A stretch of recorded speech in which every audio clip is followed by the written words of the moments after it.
But for the purposes of the minutes, who's the, it says iPhone 4 on the Zoom meeting. Could you let us know who that is, please? This is Shri. Hey, Cherie. All right, thank you. There might have been 8 or 9 iPhone. Did you know they're up to an iPhone 10 now? That's all right. Actually, they're doing 14. Yes. There we go. All right, thanks. So with that, I think we have a few technical difficulties which are now resolved. We'll go ahead and call the finance meeting to order for June 6, 2022. We have a couple items on the agenda tonight. The first one has been here a while, resolution number 9, 2022. Is there any comments?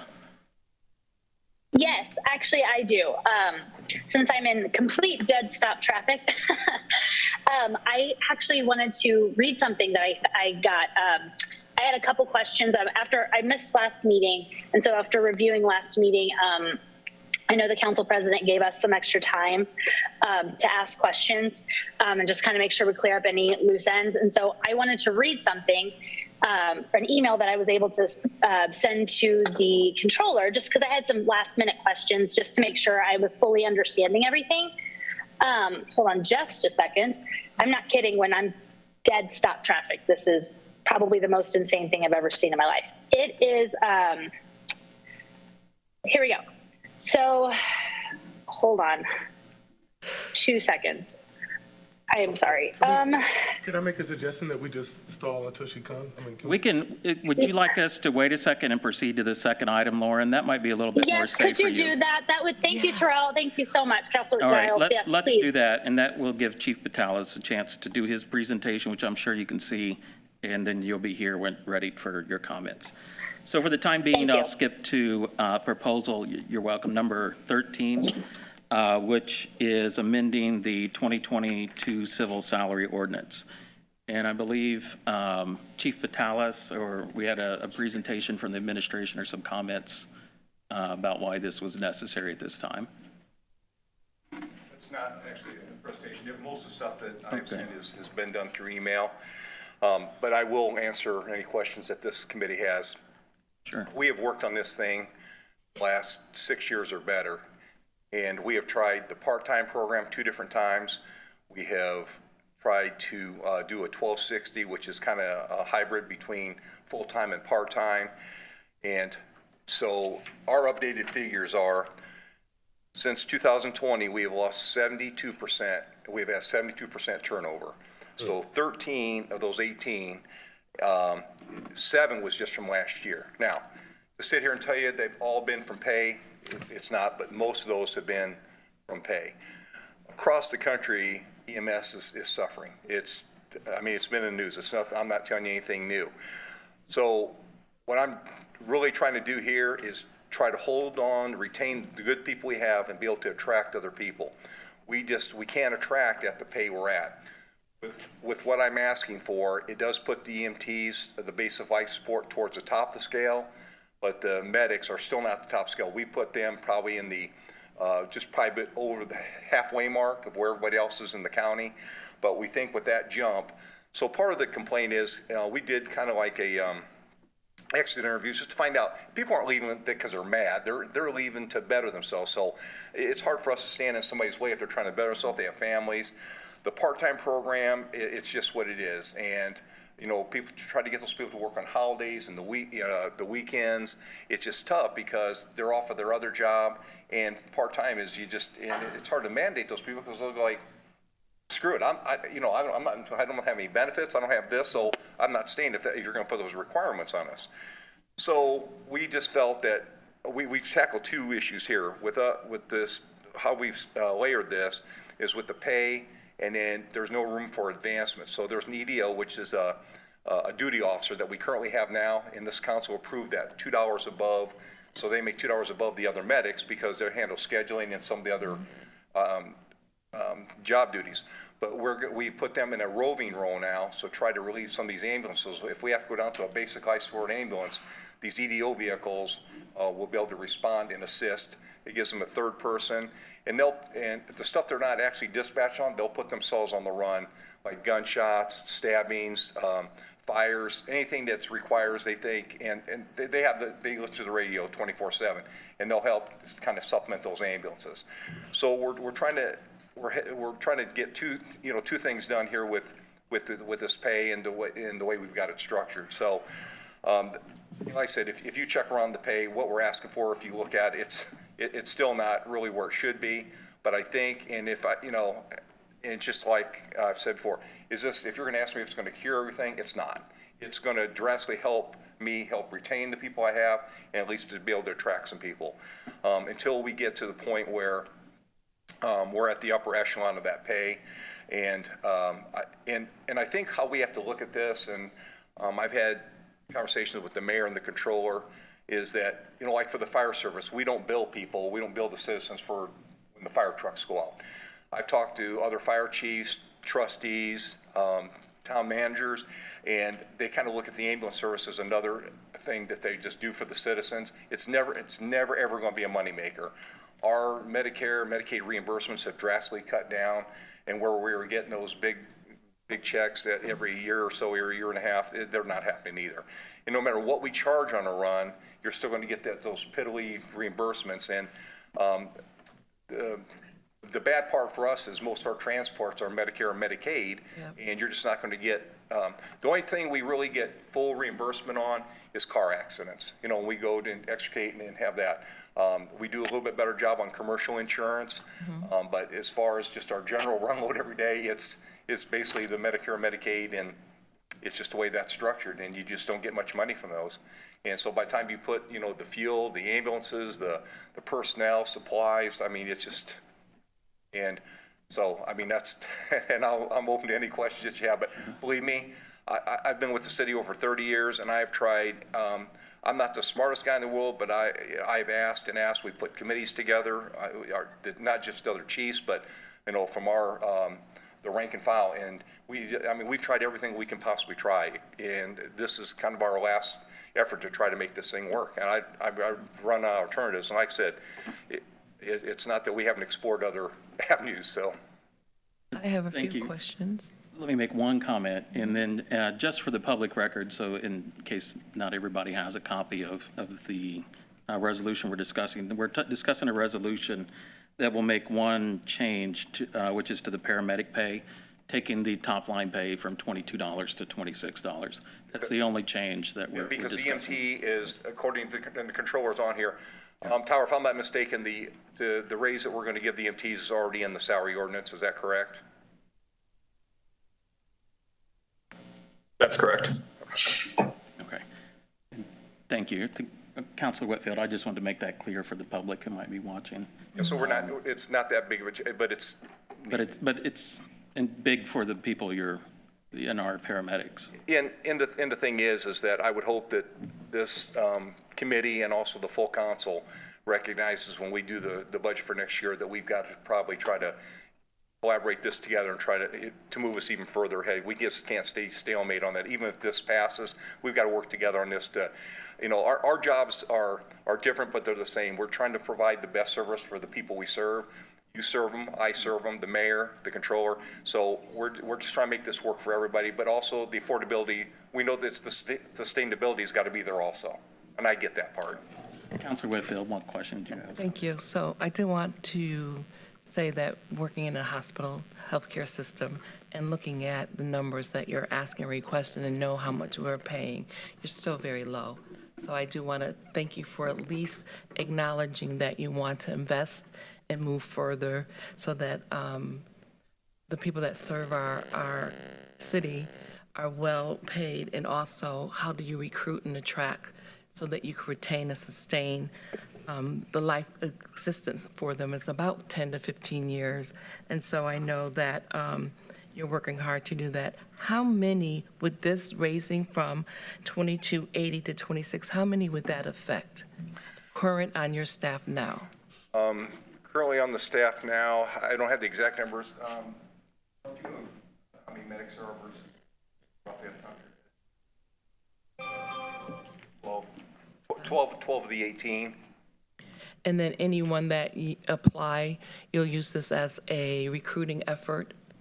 Yes, ma'am. And what we've tried to do also, it's stair-stepped a little bit, and previous controller allowed us to, so like if medic's just starting, they're not making the same as the medic that's been here for like 3 years or so. We had to stair-step it just a little bit, and he, with his guidance, we were able to do that. It needs to be a little bit more of a break in between those, but right now we're doing the best we can with what we have. How many do you think that you're going to be trying to recruit once you leave? The budget right now can handle 18 is what the budget calls for. And until we work on something more to get additional people, but 18 are full-time people that the budget allows for benefits and the sustainability. And that's why I'm saying together we're going to have to work on this thing at budget time to move us forward to try to get, because our run load has drastically increased, and as you know, there's burnout. I mean, it just happens. So people leave for various reasons, but I know pay is like one of the reasons. Like I said, I can't sit up here and tell you, hey, everybody's left because of the pay. Some of these people that have done it for years, they're tired. And COVID really took its toll on a lot of our workers, not on EMS, but on the fire side, because our run totals just skyrocketed. Has this increased our response time? Our response time has not increased. We have, our response time stays the same, even though we may have to get somebody from like a mutual aid, like IMS come in. Buck Creek's been a good partner. We've worked out stuff now where we're trying to keep more of our trucks in the city of Lawrence, so we're not going so far outside the city. So we set up like what they call a 15-minute fence, so to speak. We're in the trial period. We're about a month and a half into that. If it doesn't work, we'll make that fence 10 minutes instead of 15. So we're trying to tackle this same area. So we're not only trying to handle the pay, we're trying to keep those ambulances in service. And it's twofold, because if the longer that our apparatus, a fire truck or the ladder, has to sit there on the scene, they're out of service to take another run, because they can't leave that patient until the ambulance gets there. Otherwise, it's patient abandonment. So those people are stuck out of service until we get a truck there to transport it. You have another question? I think I'm good. Thank you so much for your answers. I appreciate them. I had a couple questions. Yes, sir.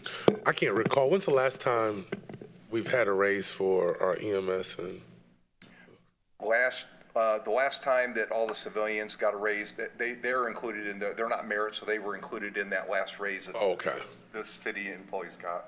Okay. I just couldn't remember. It seemed like it was a few years ago we did something just for them in particular when maybe that was 6 years ago, 5-6 years ago. And to your question, then they also were included in the 5% bonus. Okay, so of everybody else, but nothing particular for them. No, sir. That we haven't had anything for them in quite a while. Correct. Okay, that's what I thought. Okay. And I just have one question. So I didn't think of this till I was sitting here, but there's not an additional appropriation request going with this. So I'm assuming this raise fits within your existing budget even currently. That's, with our budget, I have worked with the controller on this. He could probably better answer that. Okay. He felt like what we're asking for now with the additional appropriation would be okay. Tyler, if you want to address that. Oh, is Tyler on here? Yes.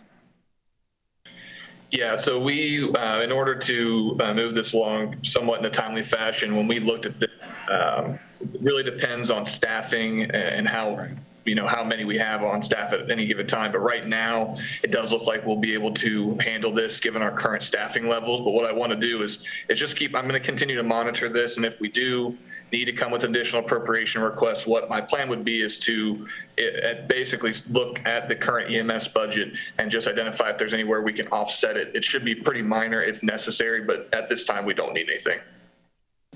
Great, thank you. That's what I kind of assumed that, but I wanted to ask it just to make sure. Thank you. Councilor Russell, do you have any questions on this topic? No, you guys asked them all. Thank you very much. You're welcome. Anything you'd like to add? No, I just ask that you look favorably on this, given the information we've given. And as always, I'm always open to any questions. And if you don't have them tonight, it's anytime in the future, just anything to progress this division further, I'd be more than happy to assist in that. Thank you. Thank you. Thank you. Mr. Chair, can we go ahead and we call for recommendation tonight for full Yeah, council? we can call for recommendation. Okay. I recommend that we pass this for approval to full council. This is I second. a motion and second. So Lauren, because you're on the Zoom, I'll have to do a roll call vote. So Okay. I'll start with Counselor Giles, Yes. Counselor Whitfield, Yes. Counselor Russell, Yes. Counselor Denny, yes. This will be recommended to the full council for passage at tonight's meeting. And so that brings us back to resolution number 9. Yes, and I'm going to be reading this as I'm walking in. I'm at the light at Post and 56, so I will be walking in and reading this.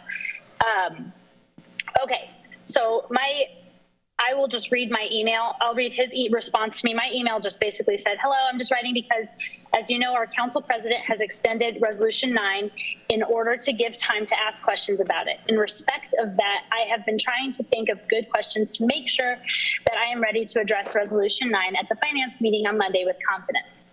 And my questions were, let me go to his answers just so to save time. He goes, Lauren, thank you for reaching out with questions. Below are the answers to your questions in red. Please let me know if you would like me to elaborate further or if you need anything else. So first question, why is the debt a better option for paying for major capital projects than using cash on hand? His response was, essentially, by issuing debt, you are gaining access to future cash flows in the present. This allows you to leverage those future dollars now on much needed capital projects.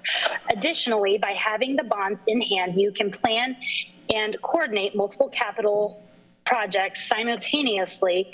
This is beneficial for capital planning because you know exactly how much you have to allocate towards those projects. It also reduces the cost when you can hire a firm to design multiple projects at once, rather than a pay-as-you-go option. With a pay-as-you-go option, you might find yourself putting a project on hold after designing it while you save up enough funds to construct it. While you wait, there could be an increase in the deterioration of the asset that makes your design outdated. I would also add that there is an equity factor as well, often referred to as general equity. This concept refers to the fact that users of a capital project will change over its useful life. It is viewed as fair to spread those costs out so they are paid throughout the asset's useful life. Here's a great link for the Municipal Research and Services Center of Washington, MRSC, that goes into further detail on this concept, and he provided the link, so I was able to look into that. Lastly, bonding mitigates another important risk, which is a change in priorities.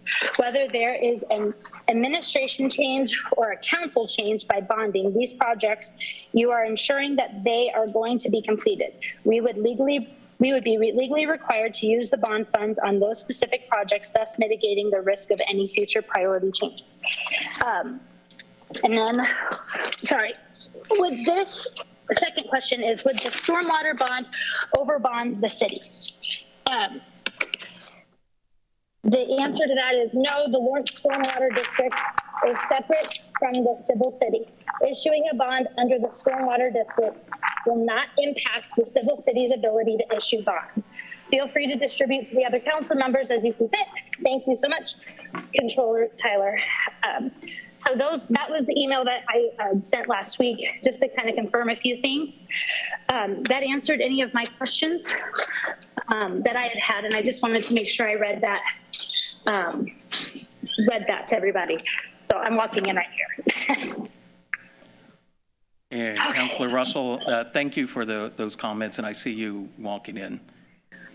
So now we have quorum, everyone's here. Any other points for resolution 9? Yeah. How do I get off of this?